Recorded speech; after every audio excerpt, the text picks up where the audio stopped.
L'analyse approfondie des manifestations de Medjugorje met en lumière 3 métropoles spécifiquement désignées par les messages mariaux comme des foyers d'alerte spirituelle majeurs. Loin de relever de simples suppositions, ces indications s'appuient sur des décennies de recherches documentada et de témoignages rigoureux laissés par des théologiens dévoués. La première de ces cités est Paris, une capitale européenne historiquement ancrée dans une profonde identité chrétienne, mais qui s'est brutalement détachée de ses fondements au cours des dernières décennies. Les révélations décrivent ce lieu comme un espace où l'orgueil humain a atteint un niveau tel qu'il appelle une profonde purification. Les observateurs associent cette description à une sécularisation si agressive que les sanctuaires y ont été transformés en espaces de divertissement ou en attractions touristiques, tandis que les symboles de la foi ont été effacés de l'espace public au profit de lois, contredisant ouvertement les décrets divins. Comme un petit merci de nous rejoindre aujourd'hui, nous offrons un moment de bénédiction partagée. Commentez avec le mot « foi » si vous êtes ouvert à recevoir une pensée finale spéciale dédiée à tous ceux qui participent. Et s'il vous plaît, appuyez sur « j'aime » si vous appréciez ces moments. Restez bien avec nous, car au fur et à mesure que notre histoire se déroule, nous découvrirons comment ces avertissements géographiques cachent en réalité un appel urgent destiné à notre propre vie intérieure. La désignation d'un lieu par la reine de la paix ne répond jamais à une volonté de destruction, mais à un désir maternel d'offrir une issue, une opportunité de conversion radicale avant l'échéance des temps. C'est ce qui confère à cette révélation son double caractère d'alarme pour les consciences endormies et d'invitation pour ceux qui disposent encore de temps pour agir. Le ciel utilise ces repères visuels pour frapper les esprits et nous rappeler que la miséricorde divine, bien qu'infinie, emprunte parfois des voies impossibles à ignorer par l'intelligence humaine lorsque l'éloignement devient trop grand. Mais quelles sont les 2 autres cités identifiées dans ces dossiers prophétiques? Et en quoi leurs contradictions internes font-elles écho au combat de notre propre quotidien? La deuxième métropole marquée par cette géographie spirituelle est Mexico. Une cité jadis célébrée comme une terre de dévotion fervente, mais devenue le théâtre d'une corruption profonde et d'une violence normalisée. Les rapports documentés soulignent que les prières s'y élevant portent le fardeau des souffrances d'un peuple qui clame sa libération, alors même que ses leaders spirituels ont été silenciés ou ignorés. La reine de la paix ne considère pas cette réalité avec dureté, mais avec des larmes de compassion. Car son amour pour chaque âme demeure inaltérable, malgré l'injustice institutionnalisée qui ronge cette nation. Quant à la troisième cité, il s'agit de São Paulo, le poumon économique d'un pays profondément chrétien en apparence, mais déchiré par une contradiction majeure entre la foi professée et les actes posés. Cette immense agglomération abrite d'innombrables sanctuaires, mais elle est aussi le carrefour de profondes inégalités et d'une détresse familiale silencieuse. Cette dualité douloureuse met en lumière le drame de la vie double, une religiosité de façade qui coexiste avec un quotidien éloigné des préceptes de l'Évangile. C'est ce fossé spirituel qui, selon les messages, appelle un puissant ébranlement, destiné non pas à perdre les hommes, mais à provoquer un réveil salutaire des âmes engourdies. L'Écriture sainte met précisément en garde contre les dangers d'une dévotion purement extérieure, déconnectée de la vérité du cœur. Dans l'Évangile selon saint Matthieu, au chapitre 15, verset 8, le Seigneur déclare « Ce peuple m'honore des lèvres, mais son cœur est éloigné de moi ». Cette sentence divine rappelle que la véritable foi exige une cohérence absolue entre nos paroles et nos actes. Dès lors, comment pouvons-nous concrètement entamer cette réforme intérieure au sein de nos propres existences et dissiper les illusions qui nous coupent de la grâce? La véritable réforme de l'existence ne tolère aucun report aux lendemains incertains. Elle doit s'enclencher dans le présent, à l'instant même où la grâce sollicite notre conscience. Les consignes transmises à Medjugorje se révèlent extraordinairement répétitives sur un point précis. Le temps dont dispose l'humanité est beaucoup plus restreint que nous ne l'imaginons. Cette insistance ne découle pas d'une volonté divine d'effrayer les croyants, mais d'un désir ardent de nous voir user sagement des jours qui nous sont accordés. La vidante Mirjana a rapporté avoir vu la très sainte Vierge verser des larmes au cours d'une apparition, attristée par la multitude des âmes qui se perdent pour l'éternité en s'enfermant dans l'indifférence. Pour aligner notre vie sur cet appel, le premier domaine à examiner avec une honnêteté rigoureuse est celui de nos relations interpersonnelles.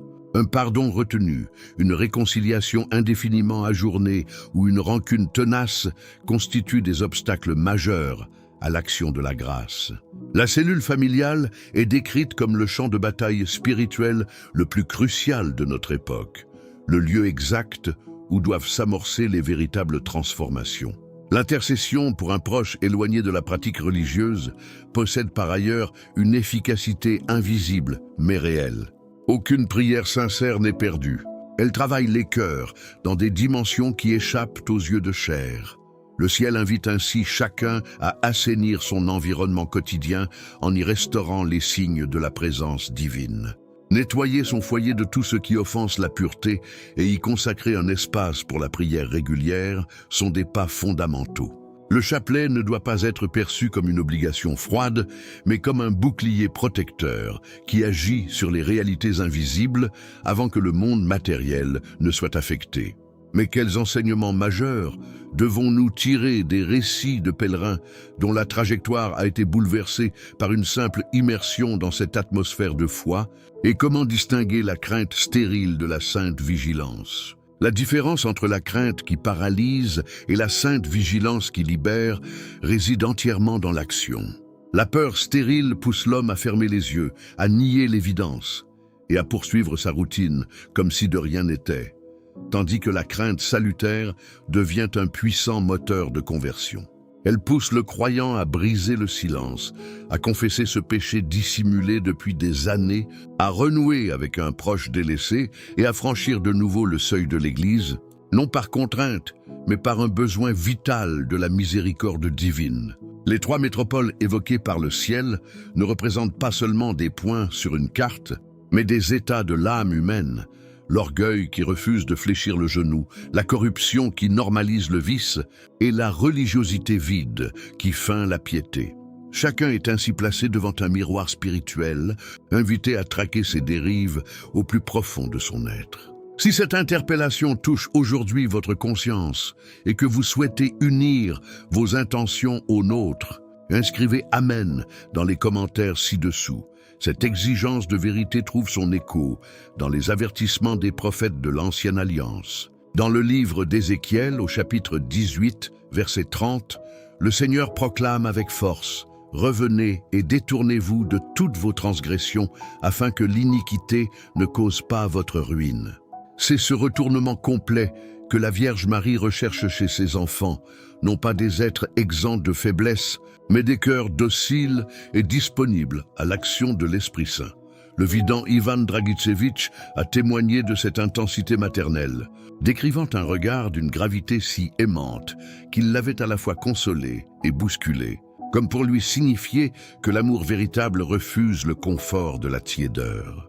Dès lors, face aux crises concrètes qui ébranlent notre siècle, comment utiliser ces messages non comme un calendrier de catastrophes, mais comme une authentique boussole pour nos choix quotidiens?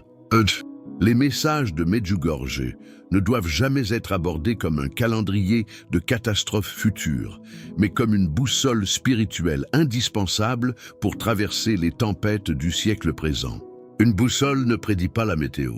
Elle indique le nord et donne la direction à suivre lorsque les repères humains s'effacent. Aujourd'hui, les signes de notre dérive collective se manifestent avec une clarté saisissante.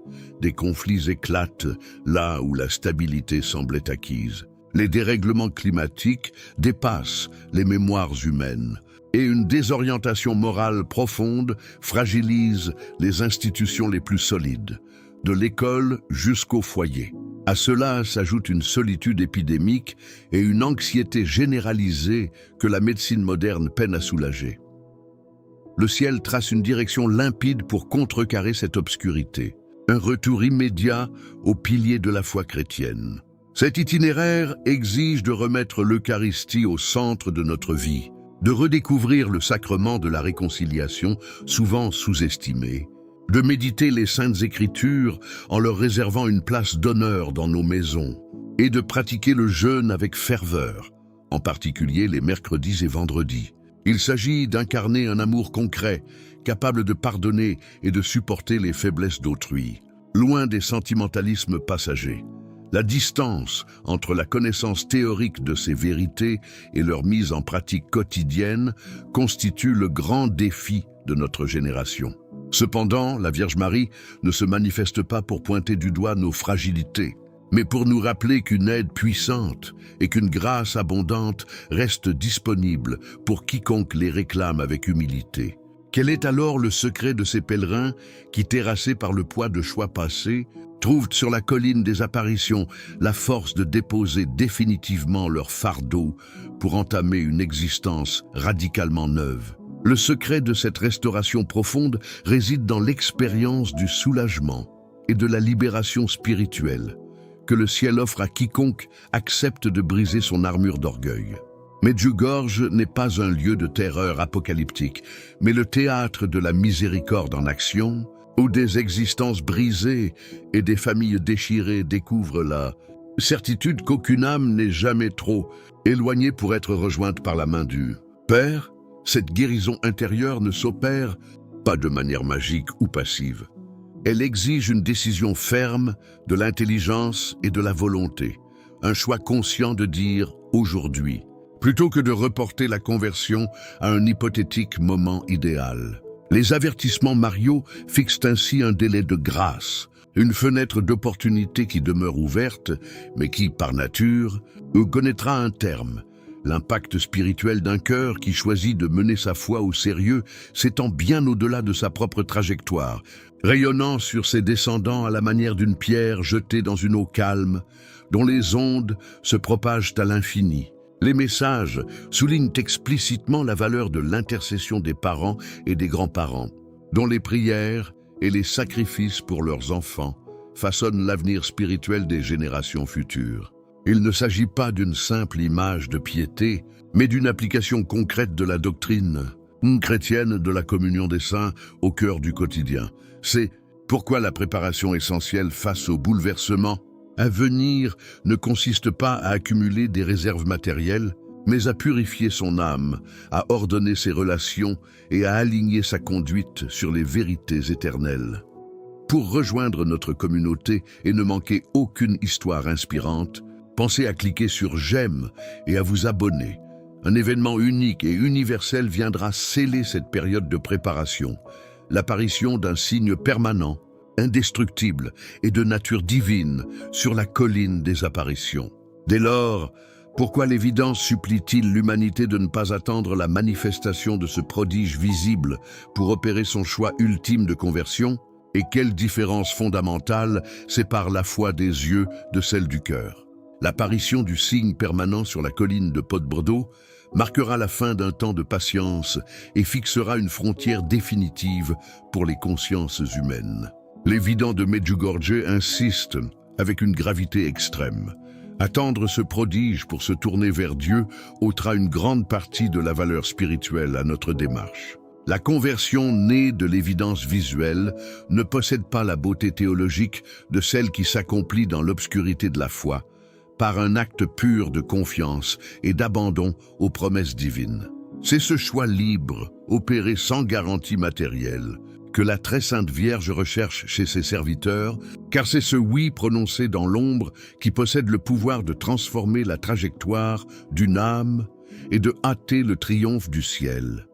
Le monde ne se transforme pas par des décrets extérieurs, mais de l'intérieur vers l'extérieur, à travers le renouveau silencieux de cœurs ordinaires, décidant de faire de Dieu la fondation unique de leur existence. Vous êtes parvenus au terme de ce message, et une décision intime s'impose désormais à vous. Laissez ces avertissements s'éteindre comme une simple information passagère ou les transformer en une source d'action concrète. Une prière dépouillée de formules, un élan sincère vers le sacrement de réconciliation ou un geste de pardon attendu depuis des années constituent les véritables pas sur le chemin tracé par notre Mère Céleste. Le sablier du temps continue de s'écouler, et chaque réponse positive donnée à son appel résonne pour l'éternité. Alors que nous concluons sur ce choix crucial et cette transformation à opérer, nous vous invitons à déclarer votre foi. Commentez « Jésus est roi » ci-dessous pour affirmer cette vérité avec nous. Et votre parcours ne doit pas s'arrêter ici. Cliquez sur la vidéo qui apparaît maintenant sur votre écran pour un autre message puissant que nous avons préparé pour vous.